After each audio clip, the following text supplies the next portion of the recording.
Good morning, everyone, and welcome again to Word of Faith Response. Thank you so much for listening again. We have so enjoyed sharing with you our hearts here at the Word of Faith Fellowship, and you've heard so many stories from all different backgrounds. And today we have just a wonderful young couple with us. I have Christopher and Hannah Davies with us.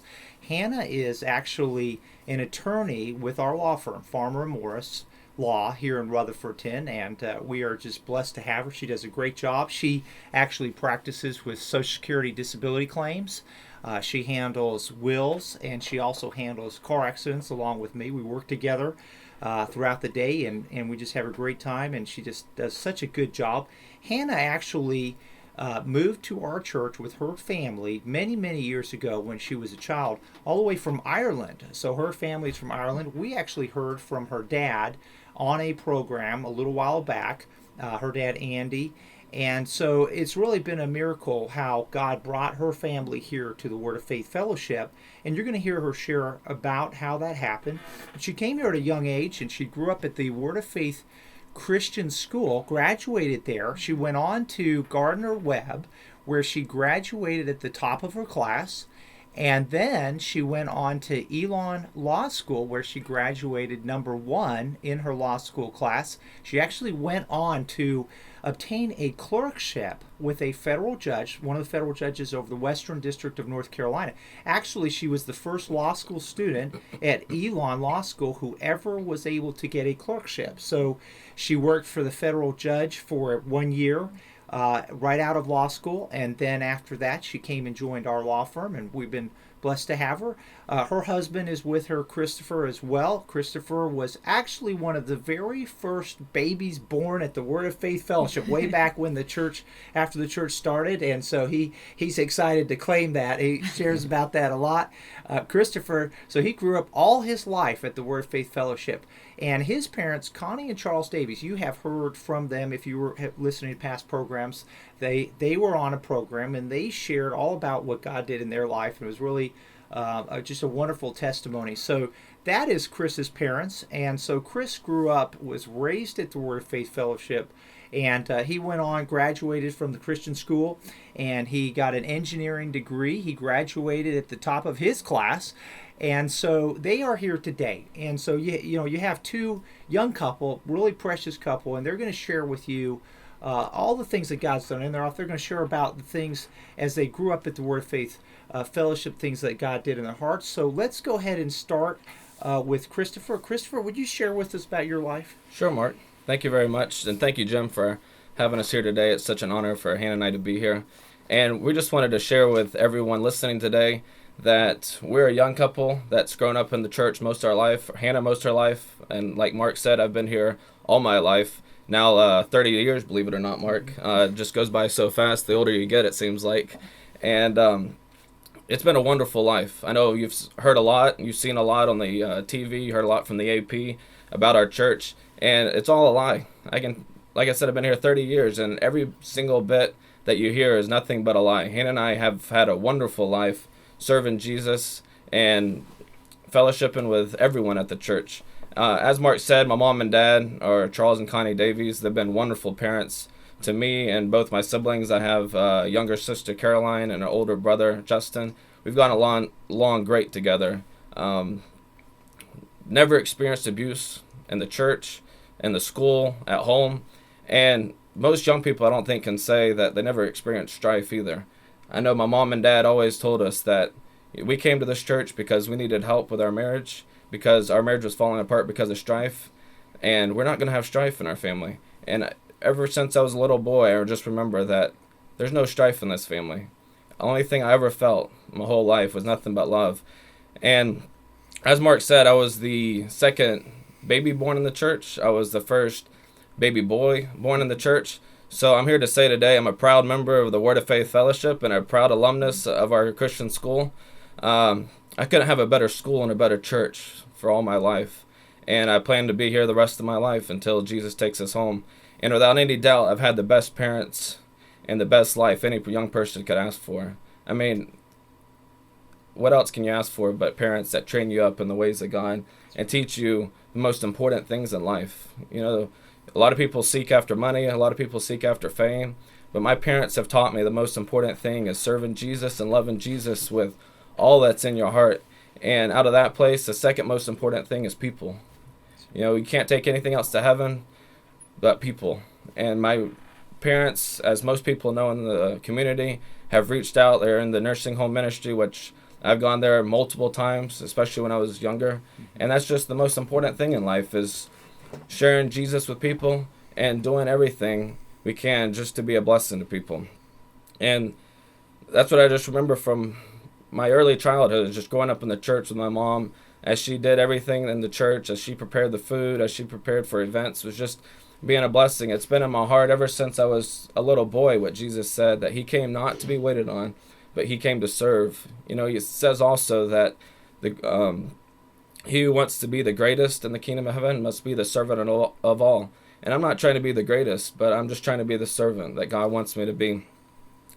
And, growing up here for 30 years, it's just like everybody's family. I mean, I've been here, I've seen a lot of people come, I've seen a lot of people leave. I was here before Mark came. I don't remember Mark coming, and I'm sure Mark remembers me as a little boy, and now he's seeing my little son grow up. And it's just like we're just one big family. We just enjoy helping each other. And so I attended the Word of Faith Christian School from preschool all the way up through 12th grade. And I had some of the most best, loving teachers. I know Hannah is going to share about it also. I mean, they were just so wonderful to each and every one of us. They couldn't ask for anybody or any teachers any better. And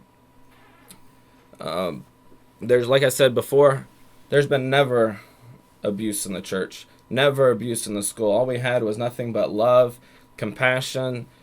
They would stay up day and night just to help us, to make sure we got it. And I know Hannah will share, I mean, we both excelled very well in school and had a lot of friends in the school. A lot of the friends that you hear now speaking out in the AP were Hannah and I's friends, actually. I was one class below Hannah, so a lot of them were either in my class or in Hannah's class. And I know you've seen on the AP an article that came out reporting about Jamie Anderson. And Jamie alleges all these things happen, especially while he was in his younger years at the school. Jamie and I were in the same class, as the picture showed, from ever since he came all the way up through 12th grade. We had just a great time together. Nothing of what he said ever happened. I just remember playing together, going on field trips together. I remember pictures of Jamie and I going apple picking together when we were a little younger. And it was just wonderful as far as I knew. I mean, he was treated great by his parents. He was treated great in the school. He was given the best. I just remember everything about it was just wonderful. What shocked me the most about Jamie is that he says all these things allegedly happened when he was here as a child. But then I remember after he left the church, he decided to come back and visit us so we could fellowship and, catch up on what was going on in life. And he came back to the very place that he said he was so abused. It just doesn't make any sense. Why would you come back to a place that you quote unquote said abused you? Which, never, like I said, never happened, but still, that tells you it's nothing but a conspiracy that they're putting together to try to form all these lies against our church of things that just never existed. And so I can go on, and Hannah can go on. I was in class with Peter Cooper, Sean and Rachel Bryant, Liam Guy, Jay Plummer, Risa, and Luis Perez. All of these have since left the church since we graduated, and which is fine. My take on the thing is, if you don't want to be here, that's perfectly fine. You can move on. And I would just ask them to just move on with their life and just, leave us alone. I mean, we leave them alone. Why don't you just leave us alone and let us enjoy our life? I mean, we enjoy it here. That's why we stay in here, because Hannah and I enjoy it. I mean, it's been wonderful. But while they were here, same thing as I said with Jimmy, we had the best time together. Playing all the time, going on field trips. I remember going on multiple field trips together and just enjoying it. When we got we always obviously played when we were little, but I remember even in high school, I think our class probably topped any of the classes going outside and playing. I mean, every day we'd go play basketball or softball, and we had the best teachers. I mean, it was just wonderful. All this comes out now, and it's like totally shocking because I've been here. I know what it's like, and it's just amazing because none of it ever happened. And you mentioned some of these names. These were the people that have some of the people that have come to the AP and said things Correct. against the church. And your reference, these were actually classmates of yours. Correct. Is that correct? Okay. Correct. A lot of us even, I remember in our 12th grade year, a lot of us at that time, they didn't have the dual enrollment program. So a lot of us were actually taking like the CLEP algebra, the CLEP English class, so we can get college credit for those classes and didn't have to take them in college. 5 of us in my class actually took the calculus AP exam, which was seemingly the hardest test at that point in our life. And all of us passed from what I remember. So everything they say about our school is nothing but a lie. And then you can see, I was talking to Hannah, I said, a lot of these that are saying this, they actually got a great education at our school. They moved on to higher education, and now some of them have become attorneys and working on being doctors. I mean, and now they're talking bad about the school that gave them that great education so they could do what they're wanting to do now. It doesn't line up. It doesn't, 1 + 1 doesn't equal 2 here. So, and then after graduating from the Word of Faith, I went on to Isothermal Community College, receiving honors there. Once I was done with isothermal, I moved on to Western Carolina, where I got an engineering degree. Been working as an engineer ever since. It's been about 6 years ago. And one thing that has always disturbed me about the lies, of course, all of it disturbing, but one of the things is where they say that we were always controlled and we were always told what to do. And I've never, since I've been here, been controlled by anyone or told what to do. The one thing that our pastors and our ministers and my parents have told me to do is to seek God and to pray and ask Him for His will in my life, and that God's going to be the one that speaks to my heart and reveals His will and perfect will to my life. And when God speaks, it comes to pass. I know you've heard a lot of other people share it, and all of us can testify that when God speaks to our hearts, it absolutely comes to pass every single time.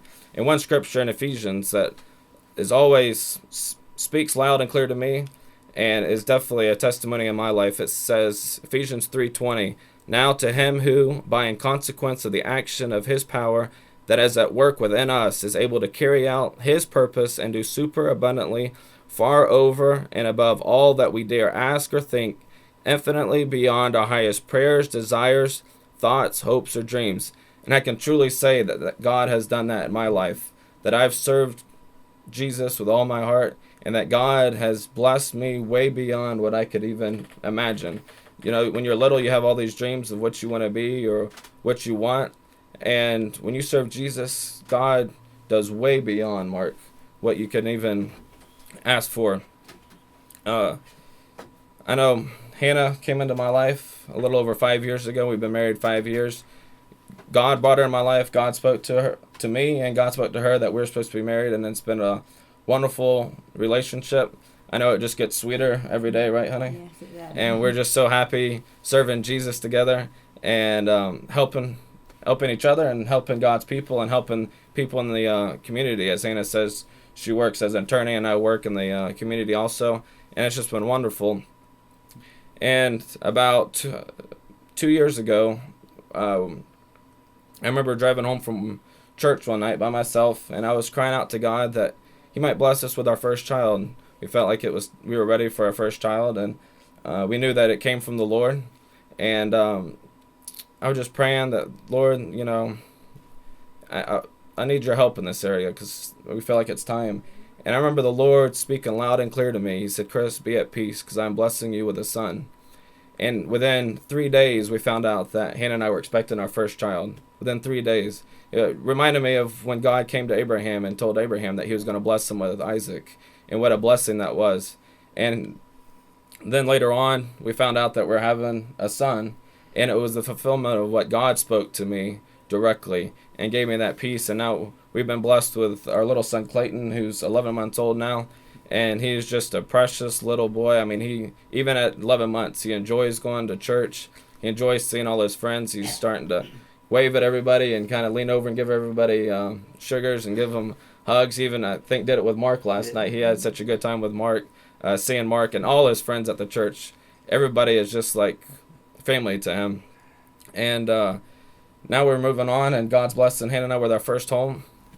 they say a lot of things about our church, that they take our money. Well, Hannah and I have 2 cars, and now we're purchasing our first home, so obviously they're not taking my money, because I wouldn't be able to buy a home. And again, it's way beyond what I could have imagined. It's just a blessing. I mean, we're just a happy family serving Jesus together, serving God's people. God has been a wonderful, caring father. He's been so faithful to Hannah. He's been so faithful to me. He's been faithful to my family. And really, I couldn't ask for a better life, a better place to live. I mean, Rutherford County has been great. Going to the Word of Faith has been absolutely wonderful. And we're just so happy. And thank you so much, Chris. You just heard from Chris, born at Word of Faith Fellowship Church, one of the first babies there, and you just heard how much God has blessed him. And one of the things you heard was just how shocked he's been. Some of his classmates, as you heard, actually when they graduated, they left the church, and then they've gone to the news, and some of them have been these ones saying these allegations against the church. And you just heard Christopher, who was a classmate of theirs, grew up with them, and just can't believe these things that's being said. And so let's hear from Hannah, his wife now. Hannah? Thank you, Mark, and thank you very much for having us here. It's an honor to be here. My life is truly a miracle. I was born in Northern Ireland, and my mom and dad, after they had me, my mom was diagnosed with postpartum depression. And then after she had my brother Jordan, she got it even worse, and it got to a very serious level. I remember being about 3 years old, and Mom cried all the time, and I kept saying, Mom, why are you not happy? You should be happy, Mom. And I just knew something was wrong. I knew we needed an answer. And things got very bad. Other people were having to help take care of us, and I was trying to help take care of my little brother. And my dad reached a point, he was going everywhere he could, trying to get my mom help. She didn't want to live. She wasn't eating. She wasn't sleeping. And God heard the cry in my dad's heart and in my heart. And he gave my dad had a very good friend here, a business partner here in the United States, who had just started coming to this church, to the Word of Faith Fellowship. And he told us that God had a special plan for my mom. And that's what I've seen that God has for every person. And that is what is preached at our church, that God has a plan. And it does not matter what the devil tries to do in your life. God is greater, and God has a special plan for you. And my dad took a big step of faith and put clothes in suitcases overnight one night when things were getting really bad with my mom, booked tickets, and we got here. And they actually stopped the airplane to get us on here. It was, it was really our lives, and God brought us, and I'm forever grateful that God brought me here. I don't know where I would be, and I definitely don't think I would have my mom without that decision my dad made. When we came here, my mom began to receive prayer every day. She started to believe that God could change the situation. And this is the prayer that's mocked, made fun of, attacked. But I wouldn't have my mother today without this prayer. And I'm so grateful. I want everyone to know this prayer is not abusive. No one is hit. No one is punched. No one is screamed at. This prayer is full of love and freedom.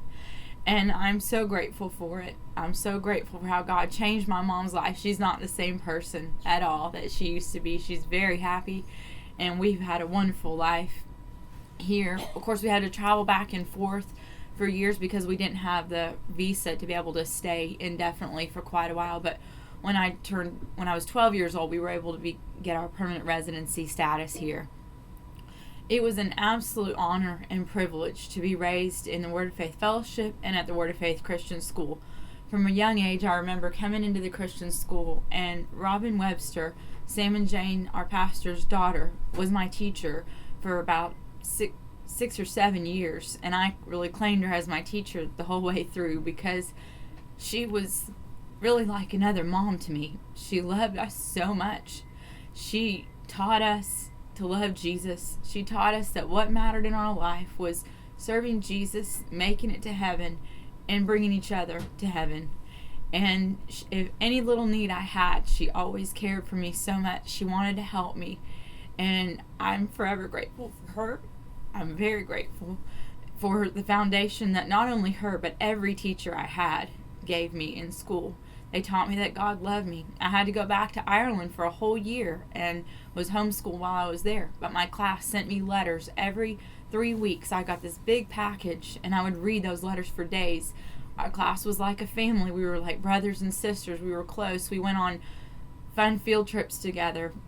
When we got old enough, we started going to Brazil to youth seminars there. And our class, we would go together, and we loved that. Both Christopher and I have been to Brazil, and he's been to Ghana, doing missionary work there and getting to know friends and young people there, other people who wanted to serve Jesus, and that was always so precious to us.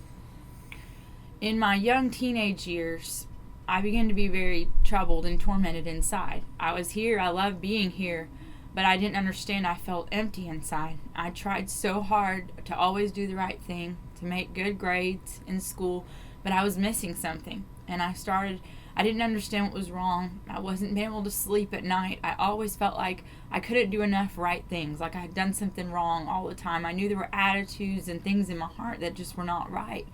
And ways I felt toward people, I may not ever say it, but I just knew there were things not right in my heart. And I began to be very tormented. And I realized that I knew everyone had taught me about Jesus, but I needed to know Jesus for myself. And I needed to have that relationship with him where I could trust him with my life. And all my teachers and all the ministers, the pastors here, they kept telling me to come to Jesus and just cry out to Jesus and he would help me. And I remember our pastor, Jane Whaley, she told me that she stayed awake many nights for several weeks because she knew how miserable I was, just praying for me. And where do you find that kind of love and support and care and someone who really cares about your life? And I began to pray, and I never forget the night. I'd always read my Bible. I love to read the Bible.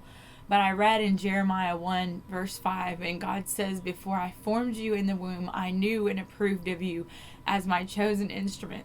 And before you were born, I separated and set you apart, consecrating you." And I felt like God just came in the room and told me that he had called me and that I knew that he had a special plan for my life and that I didn't have to go down a path of torment, that kind of thing that my mom had in her younger years. And God just began to really put people in my heart and began to teach me that my life was to help other people. And I had other teachers, and it just kept encouraging me that I was going to make it, and things began to change, and I just wanted to help my classmates and be a blessing to them. And I'll never forget, Carol Reynolds was such a good influence on my life and still has been. She always encouraged me how special God's plan for me was and how God had called me to help people. And God wouldn't bring me across the whole world, across the ocean, to not have a special plan for me. And I was really encouraged. I began to help people, and I became so happy, and I had so much more peace as I became more, and I still come every day. I want to know Jesus more and more. I want to know what he has to say about my life and how I can help people. I helped a lot in the school's Holocaust Museum, and I loved reaching out to the Jewish people and doing research work or whatever I can do to help people. God led me to go to Isothermal Community College and on to Gardner-Webb. I majored in chemistry, thinking I might go in like a medical direction, but I was privileged to work at the law firm at Farmer and Morris Law at the time, and I really loved it there. And one day I knew God told me loud and clear that I was supposed to be an attorney, but I didn't have any money for law school. Law school is not cheap, and I didn't know how I was going to do it, but God made a way, and God gave me a full scholarship. He made the way for me to go through law school and excel in law school, and it was all the hand of God that helped me. I want to say that, Christopher also has been wonderful. God has done so much in our lives. I ended up, working for Judge Reidinger, and I loved that. But God's done so much. God's blessed my family. I have 2 brothers here. One's in law school, and the other one's very happy. He's married to a young lady from Sweden that God brought here, and the other one's married to a young lady from Brazil. We all got to know each other, and we're just one big, very happy family. They have wonderful wives, and God's really blessed our family. It is very sad and troubling to me how a group of people has joined together really in a conspiracy to come against our church, to come against what God has done. I feel like, and I know that this place to me is a refuge. It was a place that God saved my life and my family's life. And I still feel that way every time I go to church. I'm so thankful for what we have. And I specifically want to address two of my classmates who have told all kinds of lies about our church, not only just locally but internationally now on the Associated Press.